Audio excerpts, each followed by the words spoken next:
Alam niyo ba that when you buy a brand new car, it immediately loses 20 to 30% of its value as soon as you drive it off the dealership? And in the first 3 years of owning that car, it may even depreciate further by about 50%. Imagine that, ganun kalaki.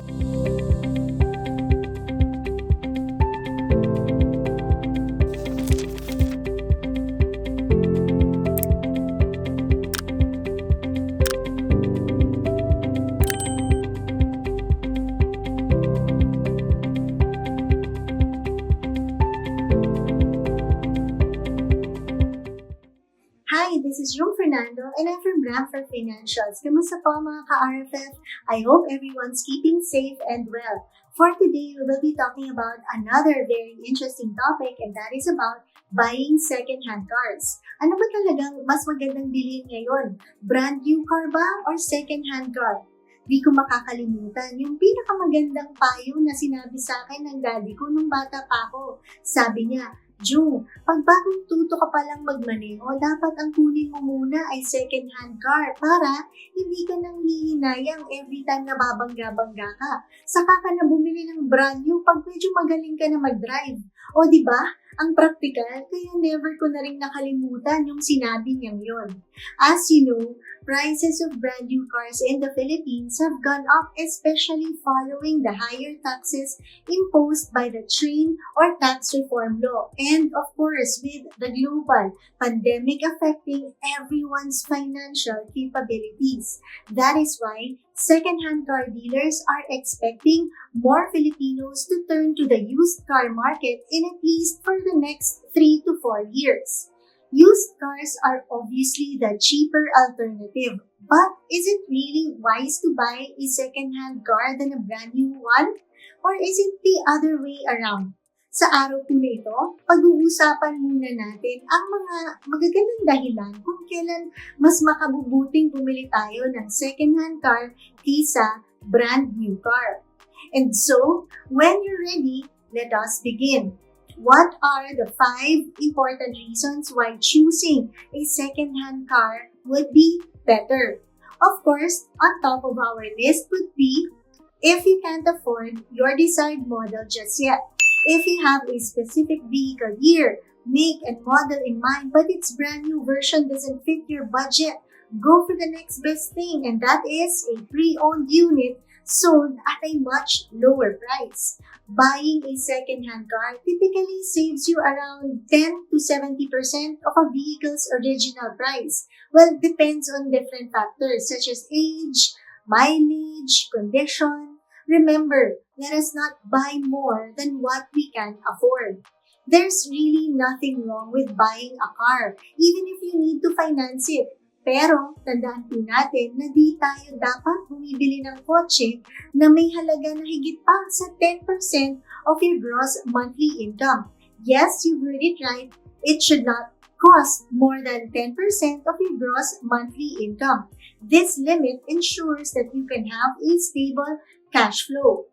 These days, there are a lot of branded vehicles which are very expensive to buy, to insure, to fuel, and to maintain. Unless you will use this for work, business, or to earn a living, it can be disadvantageous to purchase one. That is, of course, way beyond your financial capacity.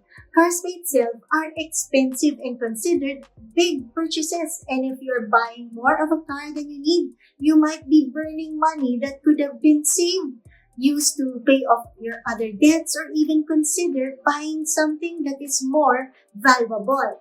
Sabi nga po ng boss namin na si Mr. Rex Mendoza, lalo na sa panahon ngayon, okay lang namang mag-enjoy at mamili ng mga gusto natin. Pero dapat, kurot, wag dakot sa ating mga savings.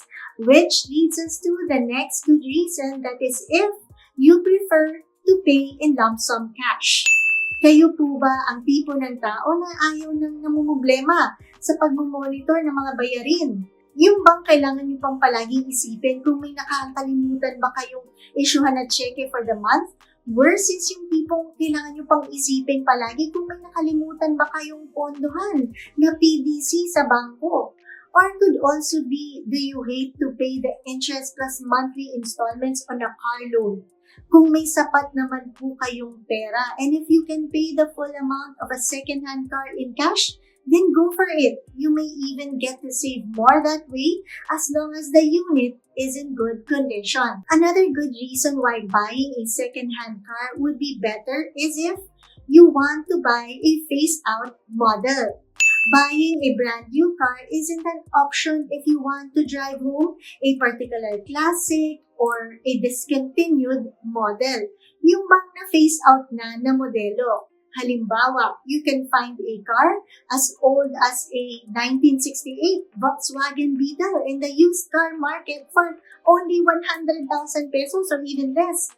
But in contrast, a brand new Beetle model costs around 1.6 million. Magandang dahilan din ang pagkukonsider bumili ng second-hand cars para sa mga negosyante or vintage car enthusiasts or even collectors kasi pinagkakakitaan nila ang mga ito.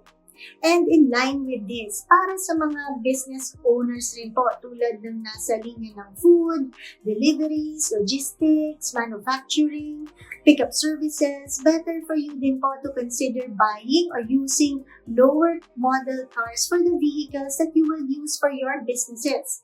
Kailangan po kasi hindi lang basta maayos yung kotse. It also needs to be something na pang heavy duty, yung pangharabas ba? Maya't maya, pwede niyong asahan sa mga negosyo ninyo, transporting your goods at hindi ka manghihinayang na nagagasgasan, nababangga-bangga, or nadudumihan ng mga trabahador mo from time to time.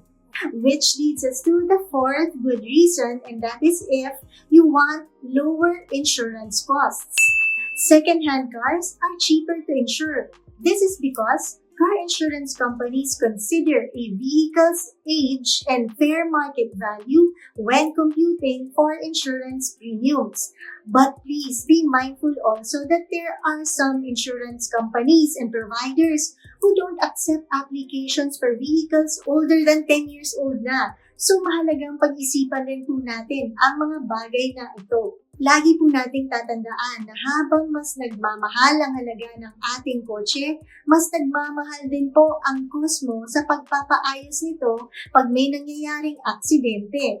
And so, the fifth good reason why choosing a second-hand car can be better is if you plan to resell the car in the future. Alam niyo ba that when you buy a brand new car, it immediately loses 20 to 30% of its value as soon as you drive it off the dealership? And in the first 3 years of owning that car, it may even depreciate further by about 50%.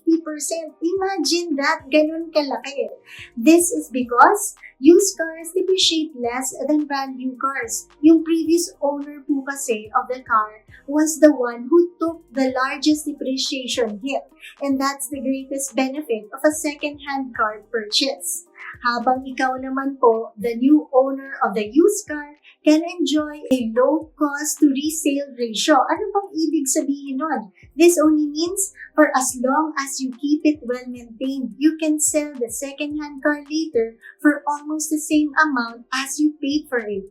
And what's even better is that if you have it customized or fixed, halimbawa nagpalagay ka ng mga bagong seat covers, mga mags, mga gumagalaw-galaw na mga ilaw, magagandang speakers, or upgraded with new features yung second-hand car mo, you may even resell it for a higher price.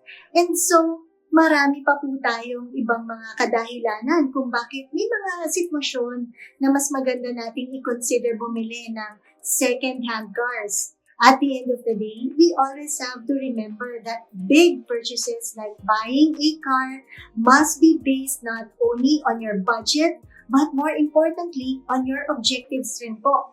There will always be a different set of pluses and minuses depending on what kind of vehicle you will purchase. And so I hope you've learned something new today in these 5 reasons why choosing a second-hand car would be more practical. If you think you have friends or relatives who might be of need of these contents, I hope you can share this video with them. And for those who haven't yet, please subscribe to our official YouTube channel, Rampver Financials, and tap the bell button for our future video uploads. Again, this has been Jung Fernando saying thank you so much for watching. for all the support, and we'll see you in our next video. God bless!